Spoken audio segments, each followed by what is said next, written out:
আসসালামু আলাইকুম। রাসূলুল্লাহ সাল্লাল্লাহু আলাইহি সাল্লামের মুজিজা। মুজাহিদ থেকে বর্ণিত, তিনি বলেন, আবু হুরায়রা রাদিয়াল্লাহু আনহু বলতেন, আল্লাহর কসম, যিনি ছাড়া কোনো ইলাহ নেই, আমি ক্ষুধার যন্ত্রণায় উপর হয়ে পড়ে থাকতাম আর কখনো পেটে পাথর বেঁধে রাখতাম। একদা আমি রাসূলুল্লাহ সাল্লাল্লাহু আলাইহি সাল্লাম এবং সাহাবীদের রাস্তায় বসেছিলাম, যেখান দিয়ে তারা বের হতেন। আবু বকর রাদিয়াল্লাহু আনহু রাস্তা দিয়ে যাচ্ছিলেন। আমি তাকে কুরআনের একটি আয়াত সম্পর্কে প্রশ্ন করলাম। আমি এ উদ্দেশ্যে তা করলাম যেন তিনি আমাকে কিছু খেতে দিয়ে পরিতৃপ্ত করেন, কিন্তু তিনি চলে গেলেন, কিছুই করলেন না। এরপর উমর রাদিয়াল্লাহু আনহু আমার পাশ দিয়ে যাচ্ছিলেন। তাকেও সেই একই উদ্দেশ্যে কুরআনের একটি আয়াত সম্পর্কে প্রশ্ন করলাম, কিন্তু তিনিও চলে গেলেন, কিছুই করলেন না। অতঃপর আবুল কাসেম অর্থাৎ রাসূলুল্লাহ সাল্লাল্লাহু আলাইহি সাল্লাম আমার পাশ দিয়ে যাচ্ছিলেন। আমাকে দেখে তিনি মুচকি হাসলেন। তিনি আমার চেহারা দেখে মনের কথা বুঝতে পারলেন এবং বললেন, হে আবু হুরায়রা রাদিয়াল্লাহু আনহু। আমি বললাম, হে আল্লাহর রাসূল সাল্লাল্লাহু আলাইহি সাল্লাম, আমি উপস্থিত। তিনি বললেন, তুমি আমার সঙ্গে চলো। অতঃপর তিনি চললেন। আমি তার অনুসরণ করলাম। তিনি বাড়িতে প্রবেশ করলেন। অতঃপর আমি ভিতরে প্রবেশের অনুমতি চাইলাম। তিনি অনুমতি দিলে আমি প্রবেশ করলাম। তিনি ঘরে প্রবেশ করে একটি পেয়ালায় কিছু দুধ দেখে জিজ্ঞেস করলেন, এই দুধ কোথা থেকে এসেছে? বাড়ির লোকজন উত্তর দিল, অমুক পুরুষ অথবা অমুক মহিলা আপনার জন্য হাদিয়া স্বরূপ দিয়েছে। তিনি বললেন, হে আবু হুরায়রা রাদিয়াল্লাহু আনহু। আমি বললাম, আমি হাজির, হে আল্লাহর রাসূল। তিনি বললেন, আহলে সুফফার লোকদেরকে গিয়ে এখানে ডেকে আনো।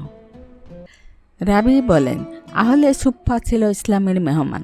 তাদের পরিবার পরিজন ধন সম্পদ কিছুই ছিল না, আর এমন কেউ ছিল না যার উপর ভরসা করা যায়।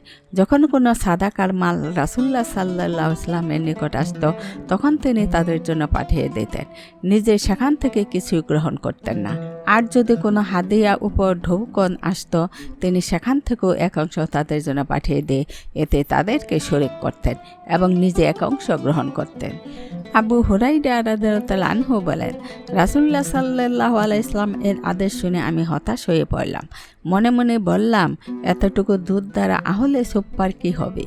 আমি এ দুধ পানের বেশি হকদার। আমি তা পান করলে আমার শরীরে শক্তি ফিরে পেতাম। যখন তারা এসে গেলেন, তখন তিনি আমাকে আদেশ দিলেন আমি যেন তাদেরকে দুধ পান করতে দিই, আর আমার আশা রইল না যে এ দুধ থেকে আমি কিছু পাবো। কিন্তু আল্লাহ ও তার রাসূল সাল্লাল্লাহু আলাইহি ওয়াসাল্লামের আদেশ মান্য করা ছাড়া আমার কোনো গত্যন্তর ছিল না। সুতরাং আমি আহলে সুফফার নিকট গিয়ে তাদেরকে ডেকে আনলাম। তারা এসে ঘরে প্রবেশের অনুমতি চাইলে তিনি তাদেরকে অনুমতি দিলেন।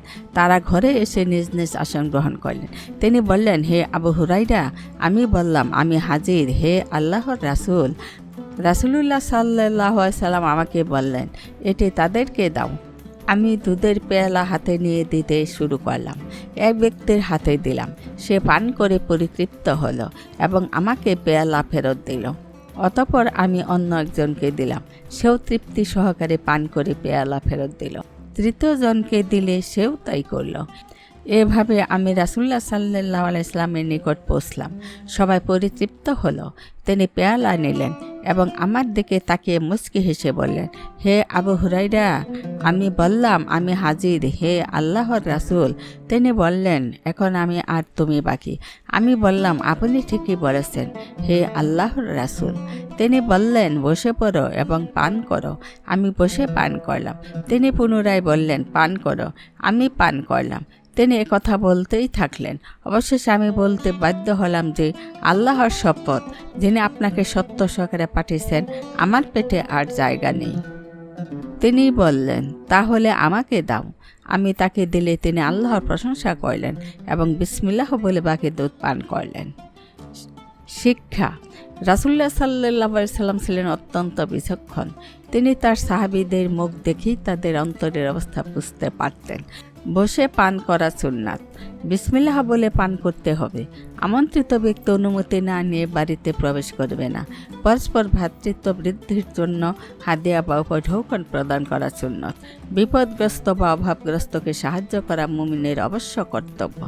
আসসালামু আলাইকুম।